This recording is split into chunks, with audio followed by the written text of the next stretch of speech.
Me llamo Julieta, tengo 22 años y soy estudiante universitaria. Vivo con mis padres y mi hermana en el estado de Jalisco. Yo soy fiel creyente de que la brujería existe. Sin embargo, en los momentos más oscuros, nadie de mi familia me quiso creer.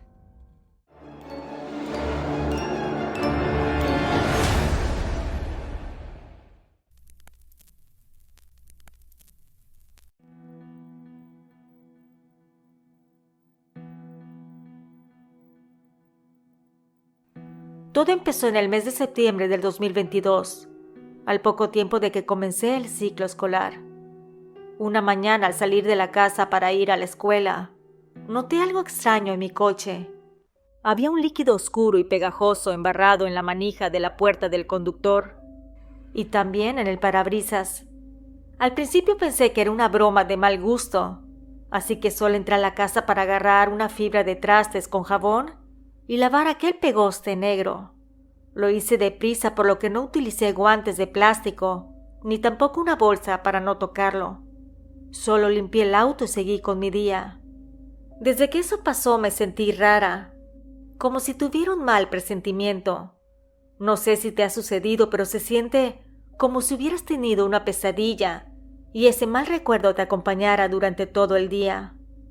Cuando llegué a casa por la tarde le comenté a mi madre qué había sucedido.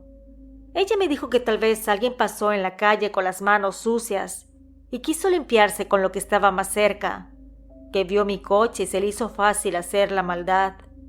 Sus palabras parecían razonables y a pesar de que yo creo en la brujería, el poder de convencimiento de mi madre ganó la batalla esa vez. Traté de buscarle lógica, de convencerme de que posiblemente tenía razón, pero algo dentro de mí no podía sacudirse esa sensación de inquietud.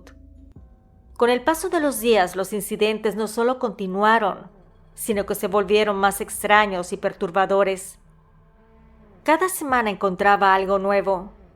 Una mañana, al abrir la puerta de mi casa, había un rastro de líquido viscoso mezclado con tierra oscura que se extendía desde la banqueta hacia la entrada. El olor era nauseabundo, un hedor que se me quedó impregnado en la nariz, incluso después de limpiar. Otro día, al regresar de la escuela, encontré una bolsa de plástico de color negro justo enfrente de la puerta. Por curiosidad y en contra de mi mejor juicio, la abrí. Adentro había fruta podrida llena de gusanos que se retorcían sobre el jugo fermentado. En otra ocasión, apareció una bolsa similar con un animal muerto adentro. Era un pájaro negro, al que le habían clavado varios clavos oxidados en las alas y en el pecho. Fue entonces cuando mi corazón comenzó a acelerarse. Esto no era una broma. Alguien estaba enviando un mensaje, y yo no sabía cómo leerlo. La gota que derramó el vaso llegó una noche, cuando salí a buscar mi computadora que se había quedado en mi auto. Encontré un pequeño muñeco de trapo tirado junto a mi coche. Tenía alfileres clavados en el pecho y en la cabeza, y sus ojos estaban hechos con 2 botones desiguales. Cuando lo vi, algo me impulsó a tomarlo con una hoja de papel y llamé a mi madre para que lo viera. Le dije que nos estaban haciendo brujería, que no era normal que afuera de nuestra casa estuvieran tiradas esas cosas, esperando que por fin tomara en serio lo que estaba sucediendo. Su respuesta fue la misma de siempre, fría y racional. Me dijo que no dijera tonterías, que seguramente alguien quería asustarme, pero que no era nada grave, que era mejor que no siguiera el juego. Quise gritarle que se equivocaba, que esto iba más allá de una simple travesura, pero no valía la pena. Su escepticismo era un muro imposible de derribar. Entonces le llamé a mi padre que estaba en la oficina y le conté mi hallazgo. Él me dijo que no lo vaya a tocar, no me vaya a dar tétanos, que mejor lo tirara a la basura y que dejara de escuchar historias de brujería y terror que solo me estaban sugestionando.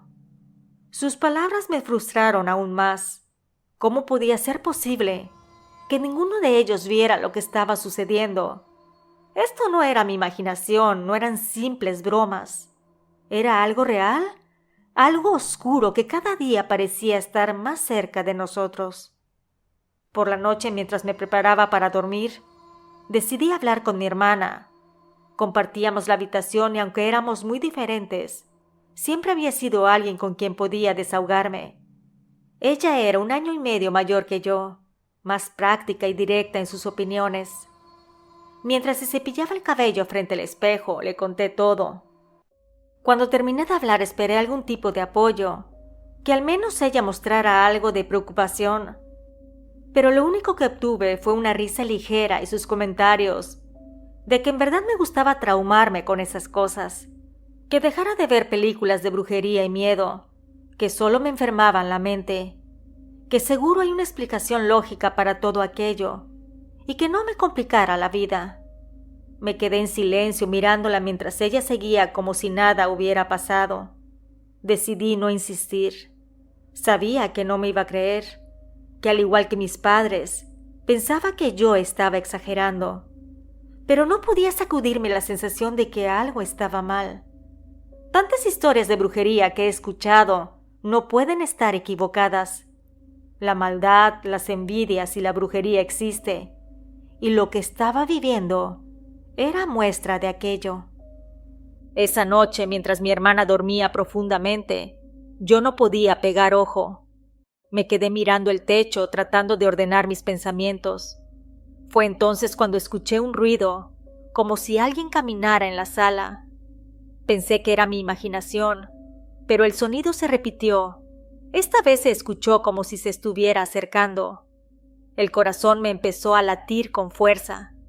Me giré hacia mi hermana, pero ella seguía durmiendo plácidamente. Me levanté de la cama con cuidado, tratando de no hacer ruido, y me acerqué a la puerta de nuestra habitación. Abrí un poco, lo suficiente para asomar la cabeza, y me quedé helada. El pasillo estaba oscuro, iluminado tenuemente por el resplandor amarillento que entraba por las ventanas desde los faroles de la calle.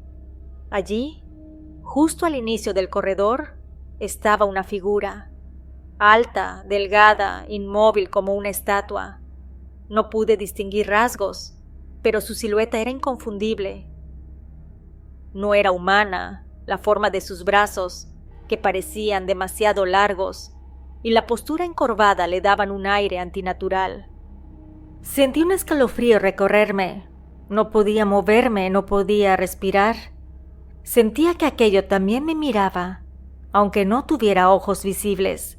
Cerré la puerta con una lentitud extrema, tratando de no hacer ningún ruido que pudiera delatarme.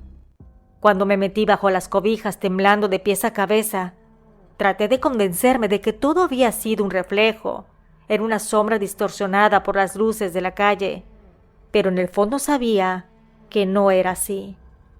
Aquello no era una ilusión, lo que estaba ahí era real, y la sensación que emanaba no dejaba lugar a dudas. No era algo bueno, no era humano. Intenté rezar en silencio, pero las palabras no salían. Mi mente estaba tan bloqueada por el terror que todo lo que podía hacer era quedarme quieta, esperando que pasara lo que fuera que tuviera que pasar. Me repetí a mí misma que debía ser valiente, pero el miedo era como una garra que me apretaba el pecho. El resto de la noche fue un tormento.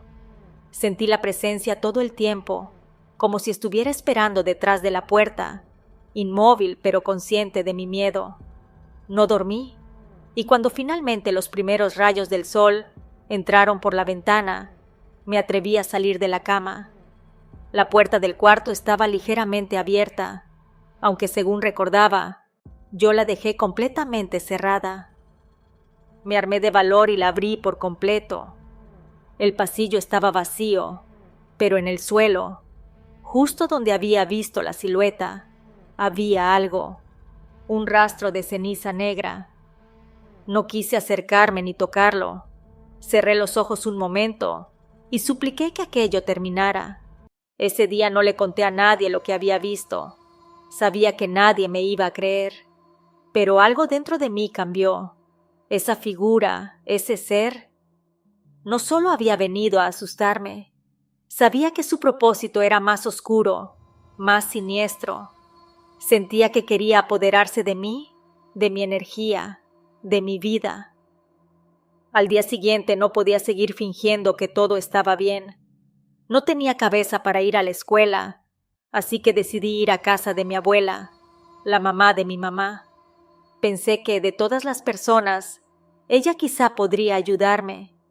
Siempre había sido la más sabia de la familia, la que contaba historias de antaño, y conocía muchas de las tradiciones y supersticiones. Si alguien podía darme respuestas, tenía que ser ella. Cuando llegué, mi abuela me recibió con esa calidez que siempre la caracterizaba, pero apenas vio mi rostro, su expresión cambió. «¿Qué te pasa, Julieta? Pareces haber visto un fantasma». Entré de inmediato y me senté en el comedor. Ella me siguió y se sentó junto a mí. Me dijo que le contara qué me estaba pasando. Sin tardarme, le fui contando todo. Las cosas que había encontrado afuera de la casa, el muñeco con alfileres, los ruidos en la noche y la silueta en el pasillo. Necesitaba que alguien me creyera. Cuando terminé me miró fijamente y me dijo que entendía que estuviera asustada, pero que no podía dejar que esas cosas se apoderaran de mi mente, que era muy joven para tener enemigos, que nadie tendría razones suficientes para hacerme brujería, que a lo mejor de verdad estaba sugestionada de escuchar tantas historias de terror y brujería. Yo le dije que no estaba imaginando nada, que todo lo que estaba pasando era real y que alguien me estaba haciendo brujería. Quería que me ayudara, que me llevara con alguien. Ella me tomó de la mano y me dijo que también había escuchado historias de cosas así, pero que muchas veces la gente se sugestiona, que seguramente todo eso tiene una explicación lógica. Además de que pensara con la cabeza, si yo no creía en la brujería, nadie podría hacerme daño con aquella, que eso era para las personas metidas en lo oculto, y que es difícil que alguien me hiciera brujería, porque yo era muy joven. Quise gritarle que estaba equivocada, que lo que me estaba pasando no era un malentendido ni una coincidencia. Sin embargo, lo único que pude hacer fue aceptar sus palabras. Salí de su casa sintiéndome más sola que nunca. Manejé por las calles luchando por contener las lágrimas. Me repetía que debía de ser fuerte y que de alguna forma iba a encontrar ayuda. Esa noche cuando regresé a casa el ambiente parecía más oscuro de lo habitual. Intenté ignorarlo, pensando que tal vez mi abuela tenía razón, que estaba dejando que mi mente me jugara malas pasadas. Me acosté temprano, pero no podía conciliar el sueño. Cada vez que cerraba los ojos, recordaba la silueta en el pasillo, el muñeco de trapo y los rastros de ceniza que había encontrado aquella mañana. Me quedé inmóvil mirando el techo, tratando de no pensar en nada. Cuando por fin, después de una media hora, logré dormirme. Esa noche los sueños fueron peores que nunca. Soñé con la figura del pasillo, pero esta vez estaba más cerca, al pie de mi cama. Sus brazos largos se extendían hacia mí, y aunque no podía verle el rostro, sentía su mirada, su odio, su hambre de mi ser. Desperté gritando, agitada y sudando. Mi hermana se despertó y me preguntó si estaba bien. Yo le dije que tenía pesadillas, que veía un ser oscuro que venía por mí, y le repetí nuevamente que sentía que alguien me estaba haciendo brujería. A raíz de esa noche tormentosa, empecé a notar cambios en mí. Al principio fue un cansancio extraño, como si cualquier cosa me drenara toda la energía. Dejé de sentirme como yo misma. Mi cabello empezó a caerse en mechones, y mi piel, antes saludable, se tornó pálida y con muchos granitos rojos. Una noche, mientras me miraba al espejo, noté unas marcas en mi cuello, como si fueran rasguños que yo no recordaba haberme hecho. Eran delgadas, pero parecían frescas. Mi hermana bromeaba diciendo que estaba exagerando, que seguramente me había lastimado sin darme cuenta. Mis amigas más cercanas, a las cuales les platiqué de mi situación, me decían que tal vez estaba estresada por la universidad. Yo sabía que no era eso. Cada noche sentía que algo o alguien me observaba, una presencia que no podía ver pero que estaba ahí. Las luces parpadeaban sin razón, y más de una vez escuché golpes en las paredes cuando todos estaban dormidos. La peor noche llegó cuando me desperté sobresaltada a las 3:30 de la madrugada. Había un silencio pesado, casi insoportable, pero de pronto lo rompió un sonido seco, como si alguien estuviera arañando el suelo, justo afuera de mi cuarto.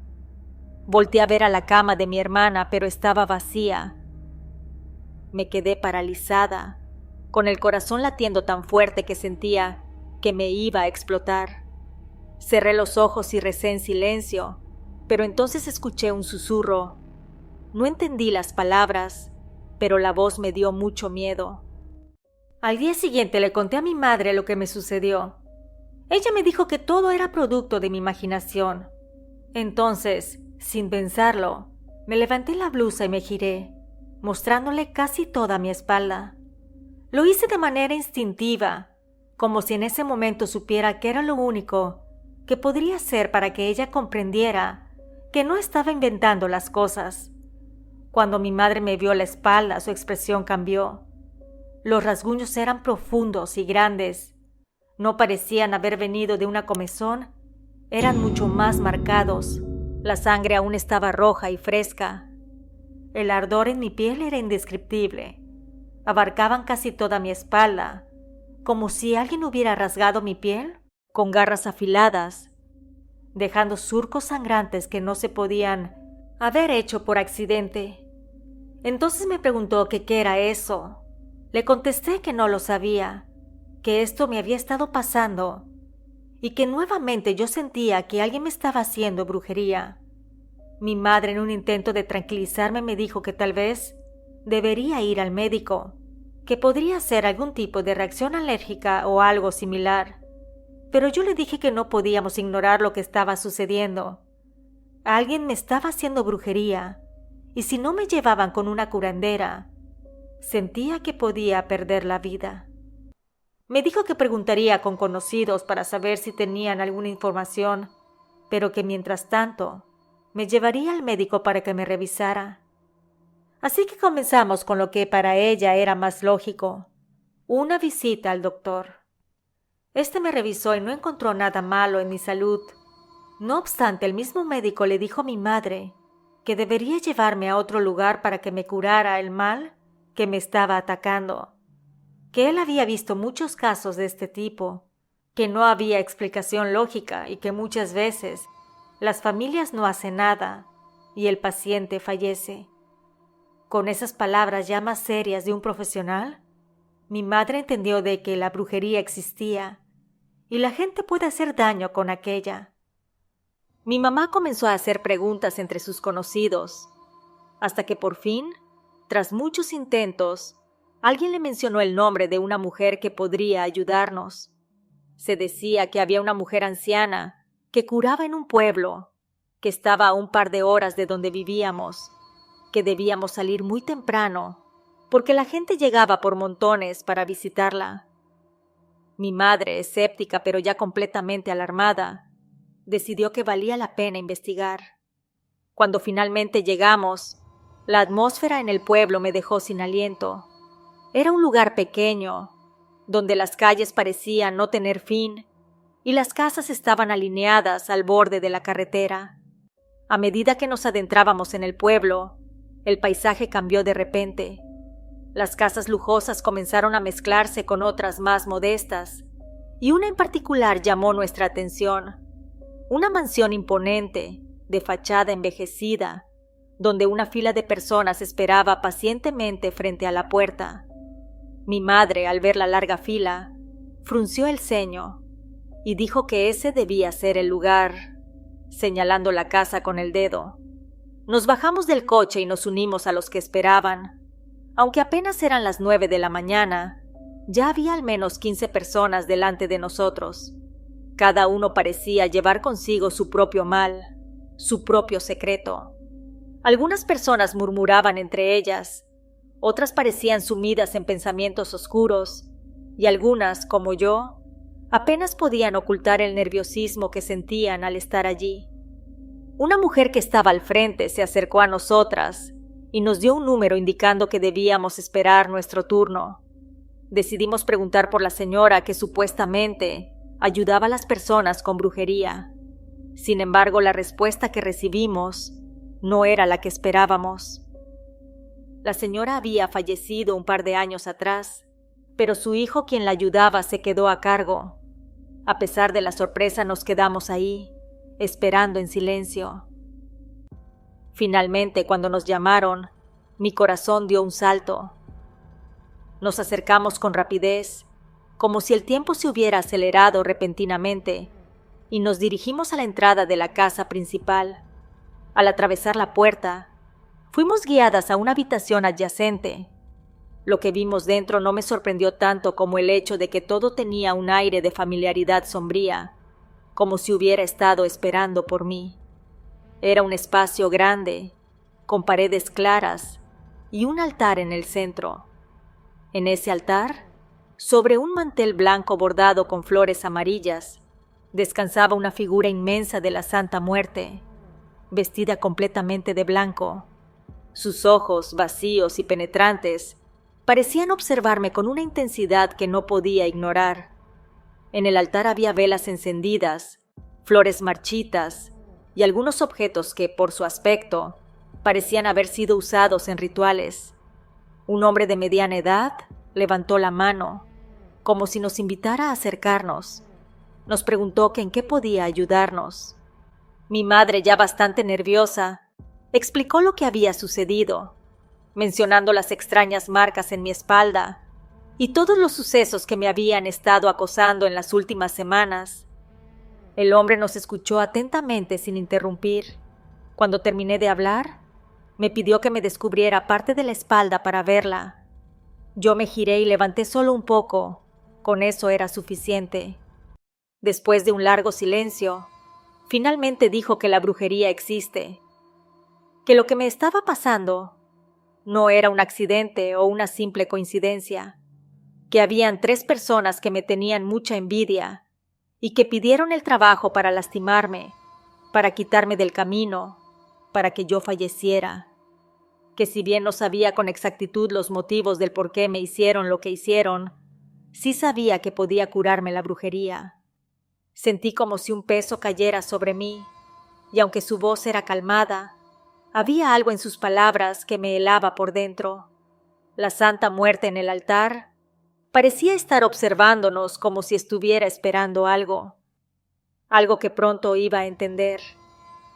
El curandero dijo que si querían liberarme de aquel mal, debíamos estar dispuestas a todo. Sentí como si el aire se hiciera más denso.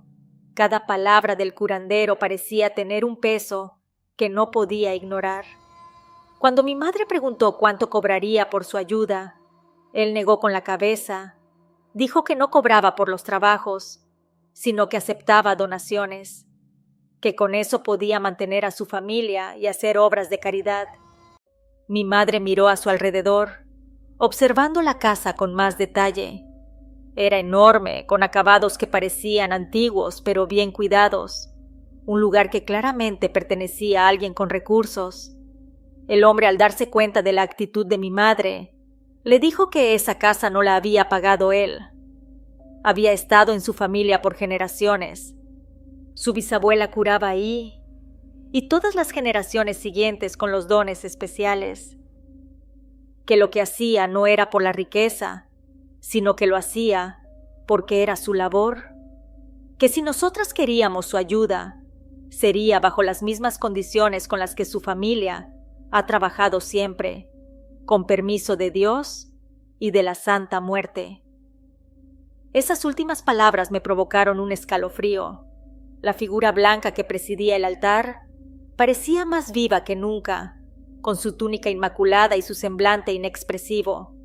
El curandero, al ver mi reacción, me miró directamente y continuó diciendo que lo que íbamos a hacer era delicado, que la Santa Muerte no era mala y tampoco es fácil de engañar. Ella es justa, pero severa, que pediría su ayuda para limpiar el mal que me habían enviado, pero me advertía algo y que tenía que estar bien claro como el cristal. La santa decidiría si regresaba ese mal a quien lo pidió. Eso dependiendo de la magnitud del trabajo. Yo le dije que estaba bien, que me ayudara y que por favor me quitara todo el daño que tenía. Me pidió que me sentara frente al altar. Luego inició sus rituales de limpiezas y oraciones. No te voy a negar que tenía nervios y miedo. Sin embargo, tenía fe de que me quitaría la brujería que tenía encima. No sabía si debía llorar o gritar. Sentía un nudo en la garganta que no podía soltar. Mientras el curandero continuaba el ritual, me di cuenta de que esto era mucho más real de lo que nunca había imaginado. Regresamos varias veces más con el curandero. Cada visita parecía arrancar una capa más de aquello que me estaba afectando. Mi vida comenzó a cambiar y no podía negar que me sentía mucho mejor. Poco a poco, mi salud regresó, los dolores desaparecieron y los rasguños en mi espalda se desvanecieron sin dejar rastro. Por primera vez en mucho tiempo pude dormir tranquila, pero lo más curioso llegó después. Para el mes de diciembre, algo extraño comenzó a suceder con mis 3 mejores amigas. Habíamos sido inseparables, pero de repente empezaron a alejarse. Ya no me invitaban a salir. Veía sus publicaciones en redes sociales de reuniones y fiestas a las que ni siquiera sabía que asistirían. Era como si un muro invisible se hubiera levantado entre nosotras, pero nadie se atrevía a explicarlo. Justamente cuando nuestra amistad parecía diluirse, conocí a Armando.